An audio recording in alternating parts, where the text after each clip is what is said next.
They rejected my app idea and demoted me to receptionist. I spent 6 months coding at the front desk, using their Wi-Fi. When the app hit #1 on the store, my boss's face turned white as, "Absolutely not." Maxwell Porter, CEO of Porter Tech Solutions, didn't even look up from his phone as he dismissed 6 months of my work. My carefully prepared presentation still glowed on the conference room screen, showing colorful mock-ups of an app that could revolutionize how people manage their mental health. But the market research shows I started. "Olivia," he cut me off, finally glancing up. "We're a business software company. We make accounting programs and inventory management systems. We don't do consumer apps, especially not some." He waved his hand dismissively. "Therapy thing." I gripped my laptop tighter, fighting to keep my voice steady. The mental health app market is projected to reach $3,900,000,000 by next year. This could open up an entirely new revenue stream for Porter Tech. "And what do you know about revenue streams?" Maxwell's smile was cold. "You're a junior developer. You've been here, what, 2 years? 3 years, I corrected, and I've contributed to every major project since." "Actually," he interrupted again, "that's something we need to discuss." He pressed a button on his desk phone. "Send in Helen from HR." My stomach dropped. I knew that tone. I'd heard it last month when they laid off half the Kia team. Helen Barnes bustled in, carrying a folder and wearing her practice HR smile, the one that never quite reached her eyes. "Olivia," she said warmly as if she hadn't just been summoned to help destroy my career. "Please sit down." I remained standing.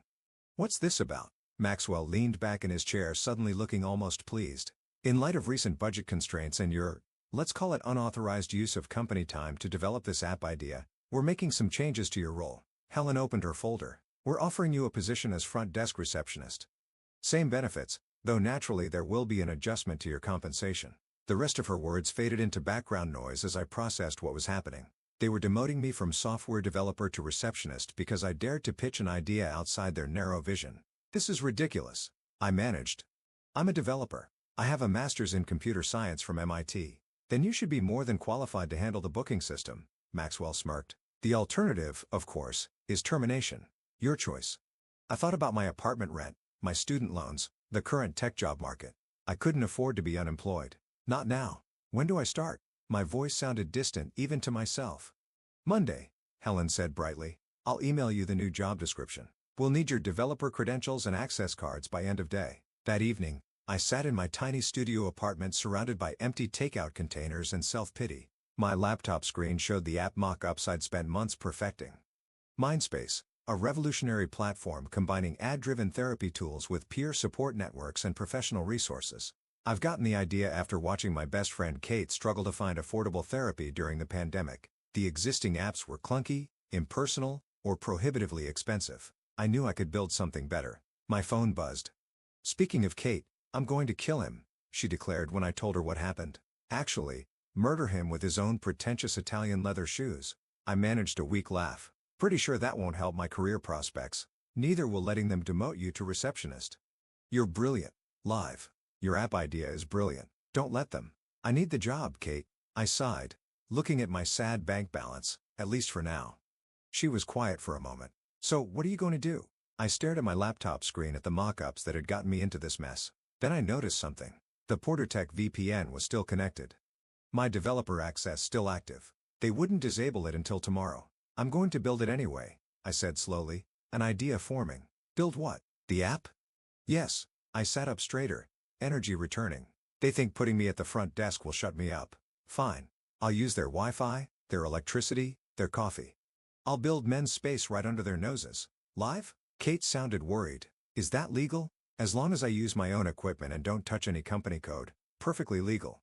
They can't stop me from working on personal projects during downtime." "But can you really build an entire app by yourself while working reception?" I thought about the coding workshops I've been running for local high school girls, teaching them the basics of app development. About Maria, the brightest student I ever mentored, who is now studying computer science because I showed her it was possible.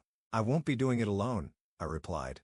"I know exactly who to call." The next morning, before heading to Porter Tech to turn in my developer credentials, I made 3 important calls. First, to Maria, "How'd you like to get some real-world development experience?" Then to my college roommate, Jen, now a UX designer in Seattle. "Remember that app idea I told you about? I'm doing it. You in?" Finally, to my cousin David, a lawyer specializing in tech startups. "I need to make sure everything I'm about to do is completely legal. By Monday morning, when I took my place behind the reception desk at Porter Tech, I had a plan. My personal laptop was loaded with development tools. I had a secure cloud repository set up under a different email, and I had a team of talented people ready to work remotely. Maxwell walked past without acknowledging me, probably expecting to see me broken and defeated. Instead, I smiled pleasantly and answered the phone. Porter Tech Solutions. How may I direct your call? Between calls, I opened my laptop and began to code. The front desk turned out to be the perfect cover. No one pays attention to the receptionist. Executives would have entire conversations right in front of me about market trends, user acquisition strategies, app monetization, all valuable intelligence for my own project. I learned more about running a successful tech company in my first week as a receptionist than I had in 3 years as a developer. Maria proved to be an invaluable partner, her fresh perspective helping us avoid the bloat that plagued most corporate apps.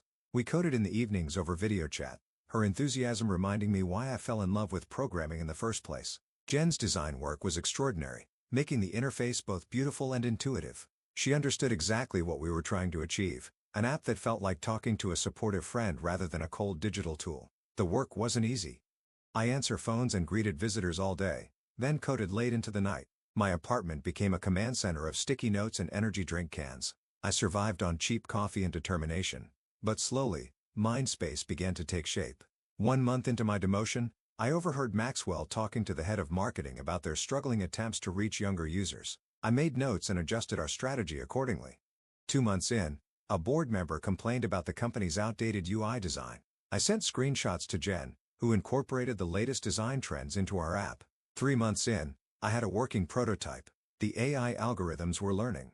The peer support network was functioning. And our first round of beta testers recruited carefully from outside the tech industry were providing valuable feedback. I was exhausted but exhilarated. This was more than revenge now. This was about creating something that could genuinely help people. Then came the day that almost ruined everything. I was deep in code, fixing a bug in the notification system when a shadow fell across my desk. I looked up to find Helen from HR wearing that same practice smile. "Olivia, what are you working on?" I kept my face neutral, thinking every deity I could think of that my screen was angled away from her. "Just organizing my personal emails during lunch break." She nodded, but her eyes narrowed slightly.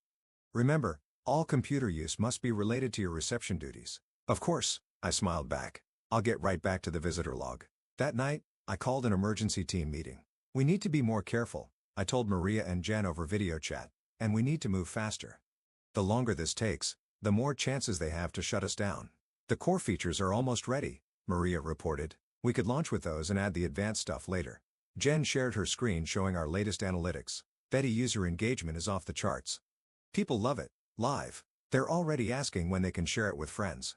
I took a deep breath. Looking at the progress we've made, we were so close. We couldn't fail now. "Okay," I decided. "Let's set a launch date 1 month from today." As I ended the call, a notification popped up on my screen, an email from the App Store review team. Our initial submission had been approved. Mindspace was ready for release whenever we gave the word.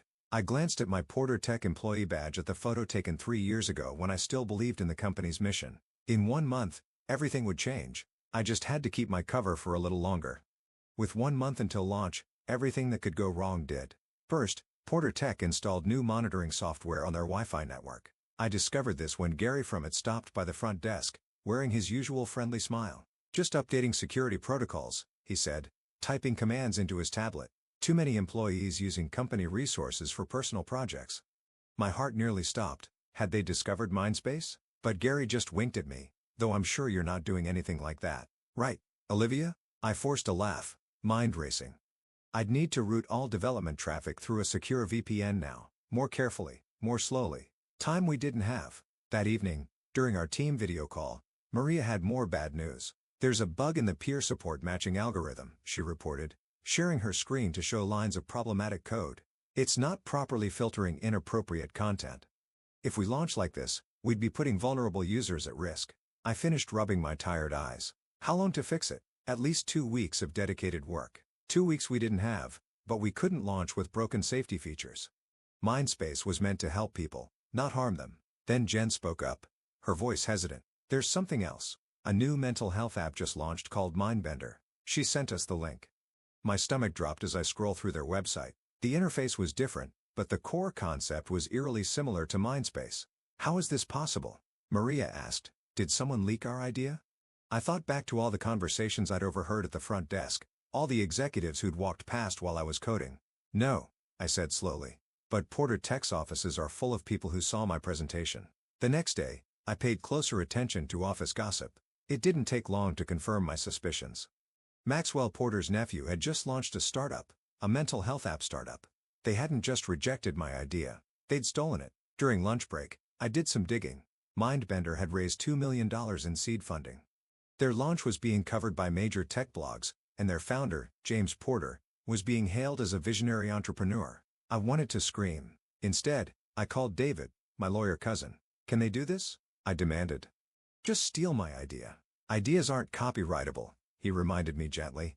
Unless you can prove they use your actual code or designs, which I can't because they just took the concept. I slumped in my chair. So what do I do? Build something better, he said simply. You've been working on this for months. You understand the problem deeper than someone who just copied an idea. Use that. He was right. Mindbender was sleek but superficial. Their responses were generic. Their peer support system was basically just a chat room. They built what they thought people wanted, not what people actually needed. That night, I gathered the team. Change of plans, I announced. We're not rushing to launch anymore. We're going to take the time to do this right. We spent the next week refining every feature. Maria rebuilt the matching algorithm from scratch, making it smarter and safer. Jen redesigned the interface to be more intuitive, more human.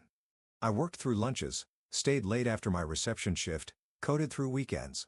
My apartment became a cave of coffee cups and takeout containers. Kate started dropping off actual meals, worried I'd get scurvy. You need to take care of yourself, she insisted. Isn't that what your app is all about? She had a point. So I started using MinSpace myself, testing each feature as we built it.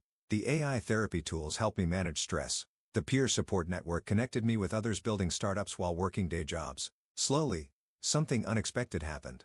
Watching Mindbender succeed stopped feeling like failure. Instead, it clarified our mission. We weren't just building an app anymore. We were building a community, but corporate espionage wasn't done with us yet. One morning, about 2 weeks before our new launch date, I arrived at work to find someone had been through my desk. Nothing was obviously missing, but things were slightly out of place. My laptop's position had shifted by a few inches. I checked the security footage from my phone's hidden camera installed after Helen's warning visit. At 3 a.m., a figure had entered the lobby using an executive key card. They'd spent 20 minutes going through my desk drawers. The image was grainy, but I recognized the way they moved. James Porter, the Mindbender founder, Maxwell's precious nephew. They were getting nervous. That night, I moved all our code to a new repository, changed every password, and activated two-factor authentication on everything. Then I did something risky. I left my work laptop in my desk drawer with a special surprise installed. Sure enough, the next night, James returned. This time, my hidden camera caught him copying files from my laptop onto a USB drive. What he didn't know was that the files were decoys, fragments of code that looked like MindSpace, but wouldn't actually work. And buried in those fragments was a digital signature, proof that he tried to steal our work insurance, just in case. But we still have bigger problems. The deadline was approaching, and our budget was running dangerously low. We've been funding everything ourselves. My savings, Jen's freelance work, Maria's tutoring money. Then came the investor call that changed everything. I was manning the front desk, trying to fix a bug in our notification system when a woman walked in. Early 50s, sharp suit, the kind of confident presence that made everyone else in the room sit straighter. I have an appointment with Maxwell Porter, she announced. I checked the calendar, Dr. Sarah Chen from Horizon Ventures. She nodded, and I felt my heart skip. Horizon Ventures was one of the biggest players in health tech investment. As I called out to Maxwell's office, I noticed Dr. Chen glancing at my laptop screen. I quickly minimized my code window, but not before she raised an eyebrow. Interesting architecture, she commented. Building something. Before I could respond, Maxwell burst out of the elevator, all smiles and handshakes. Sarah, wonderful to see you. Let me tell you about some exciting opportunities. They disappeared into the conference room, but not before Dr. Chen gave me a final thoughtful look. That afternoon, after they finished their meeting, Dr. Chen stopped by my desk. That looked like a therapy application you were working on, she said quietly, with some unique security implementations I haven't seen before. I hesitated, then decided to take a risk. Would you like to see more? For the next 15 minutes, I showed her MindSpace, the learning algorithms, the sophisticated content filtering, the peer support network that match users based on shared experiences rather than generic categories. This is impressive, she said finally. especially for someone working from a reception desk. She handed me her card. "Call my office tomorrow. Let's talk properly." That night, I barely slept. The next morning, I called Horizon Ventures for my lunch break. Dr. Chen didn't waste time with small talk. "Your app solves problems I didn't see addressed in your competitor's product. Problems that tell me you actually understand this market." "You mean MindBender?" I tried to keep the bitterness from my voice. She paused. "You know about that situation?" "Situation? James Porter has been pitching us for additional funding, but his numbers aren't good. User retention is abysmal. Turns out copying an idea isn't the same as understanding it." My heart raced. "Are you saying?" "I'm saying I'd like to discuss investment. Real investment in a team that knows what they're doing." I gripped the phone tighter. "Even though I'm just a receptionist." She laughed. "Honey, I started my first company from my car while working as a parking attendant. I know potential when I see it." The meeting was set for the following week. But first, we had a major problem to solve. That evening during our team call, I broke the news. "We can't take investment while I'm still working here. It's a conflict of interest, possibly even a legal issue." "So quit," Maria said, as if it was the simplest thing in the world, "and risk them coming after us legally, claiming I developed it on company time." "Actually," Jin interrupted, "I have an idea about that." Her plan was audacious, risky, and absolutely perfect. "It's going to take perfect timing," I warned. Maria grinned. "When has it ever stopped us?" We spent the next week preparing everything. Every detail had to be perfect because we weren't just launching an app anymore. We were setting a trap, and Maxwell Porter was about to walk right into it. The morning everything changed started like any other at Porter Tech's front desk. I answered calls, greeted visitors, and secretly checked our app's pre-launch metrics. MinSpace was ready. Our code was perfect, our security was ironclad, and our small army of beta testers was eager to spread the word. But timing would be everything. At exactly 9:15 a.m., right on schedule, James Porter stormed through the lobby, heading straight for his uncle's office. He didn't even glance at me, the invisible receptionist who had outsmarted him at every turn. I sent a quick text to Maria, "Showtime." 10 minutes later, my phone buzzed with notifications. MindBender's App Store rating was plummeting. Hundreds of one-star reviews appeared within minutes, all with the same complaint. The app had crashed, deleting user data and exposing private messages. The bug we'd hidden in the code James stole was working perfectly. I could hear shouting from Maxwell's office. Through the glass walls, I saw James gesturing frantically at his laptop while Maxwell turned redder by the minute. At 9:30, Helen from HR hurried past my desk. A stack of papers clutched to her chest. She didn't notice that her security badge had slipped slightly, its reflection perfectly captured by my phone's camera. Another piece of evidence documented. At 9:45, Dr. Chen arrived for our scheduled meeting. I told her 10 o'clock, but as expected, she was early. Everything was proceeding exactly as planned. "Quite a morning for mental health apps," she remarked casually, glancing at her phone. "Have you seen what's happening with MindBender?" "I might have heard something," I reply, keeping my voice neutral. "Would you like some coffee while you wait?" She smiled knowingly. "No need. I think the show's about to start." Right on cue, Maxwell's office door burst open. He stormed toward the elevator, James trailing behind him. "We have to shut it down," James was saying. "The whole platform is compromised." "Shut it," Maxwell sputtered. "Do you know how much we've invested in this?" "The press release goes out in an hour." "Actually," Dr. Chen stepped forward, her voice carrying across the lobby, "I believe that press release needs some revision." Maxwell froze. "Sarah, what are you doing here?" "Supporting innovation," she said smoothly. "Real innovation, not stolen ideas packaged as original work." James went pale. "I don't know what you're, save it." Dr. Chen cut him off. "We have proof that MindBender's code was copied from another project. A project that was ironically developed right here in your building." She gestured to my desk where my laptop screen now displayed MinSpace's interface nearly identical to MindBender's. But with a creation date months earlier, Maxwell's face went from red to white. "Olivia?" I stood up, smoothing my receptionist's laser. Surprise. The next few minutes were chaos. Maxwell shouted about betrayal and threatened lawsuits. James tried to delete files from his phone, not realizing we'd already documented everything. Helen emerged from HR, clutching termination papers that would never be filed. Through it all, Dr. Chen watched with quiet amusement. Finally, when Maxwell paused for breath, I spoke. "Before you threaten any more lawsuits," I said calmly, "you should know that everything from my original pitch to James stealing my code has been documented, including some interesting financial transactions between Porter Tech and MindBender that the SEC might want to examine." Maxwell's jaw clenched. "What do you want?" "Simple. You're going to publicly acknowledge that MindBender was based on stolen intellectual property. You're going to shut it down, and you're going to stay out of my way while I launch the real thing. Or what? Dr. Chen stepped forward. Or Horizon Ventures will be very interested in discussing these documents with our friends at the Justice Department. The silence that followed was deafening. Then something unexpected happened. From the elevator, a slow clap began. Standing there was Gary from it, grinning broadly. I wondered how long it would take them to figure it out, he said, walking over. By the way, boss, you should know that Olivia's been running her development through a private VPN. Never touched the company network. Totally legal. I checked. Maxwell looked like he might explode. You knew about this? Knew about it? I helped secure it. See, some of us actually care about innovation. Gary turned to me. Need a job? My startup could use a developer with your skills. Before Maxwell could respond, his phone chimed, then mine, then everyone's phones in the lobby. Breaking tech news. Mindspace launches revolutionary mental health app takes App Store by storm. Maria and Jen had pushed the launch button right on schedule. I turned my laptop around showing the rapidly climbing download numbers. Oh, and you might want to check Moonspace's investor list. Dr. Chen isn't the only one who believes in original ideas. The name scrolled past major venture capital firms, tech industry leaders, mental health professionals. We'd spent weeks quietly building support, preparing for this moment. Maxwell sank into a lobby chair, defeated. James was frantically texting, probably trying to salvage his reputation. Helen had disappeared back to HR, likely updating her resume. Dr. Chen touched my arm. Ready for that meeting now? I looked around the lobby one last time at the desk where I'd spent 6 months coding in secret at the security cameras that had documented everything at the Wi-Fi router that had carried my app from idea to reality. Actually, I smiled. I have a better idea. Let's meet at my new office.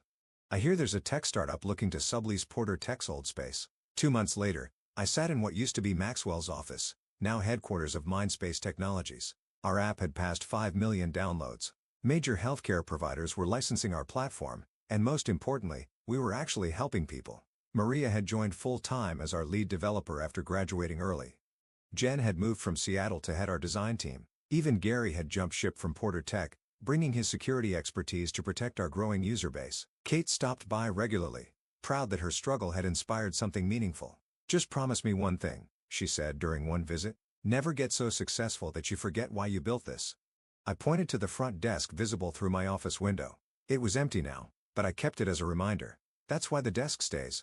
I told her to remember that great ideas can come from anywhere, even from someone everyone else ignored. Porter Tech stock had taken a hit after the MindMender scandal. Maxwell stepped down as CEO, though the press release called it a planned retirement. James had disappeared to some startup incubator in Singapore. But I didn't care about revenge anymore. We were too busy building something that mattered. My phone buzzed. A message from Dr. Chen. Our latest funding round had closed. The numbers made my head spin. As I looked out over the city skyline, the same view Maxwell used to enjoy, I opened a main space on my phone. Our mission statement shimmered on the screen. Everyone deserves to be heard. I thought about all the nights coding in secret, all the carefully laid plans, all the people who believed in us when we were nothing but an idea and some borrowed Wi-Fi. Sometimes the best revenge isn't destroying your enemies. It's building something so amazing that they're forced to watch from the sidelines knowing they could have been part of it. My desk phone lit up. Our new receptionist letting me know my next appointment had arrived. A young developer with an idea she wanted to pitch. Send her in, I said, clearing my schedule. After all, you never know where the next great idea might come from, even if it comes from someone sitting at the front desk quietly changing the world.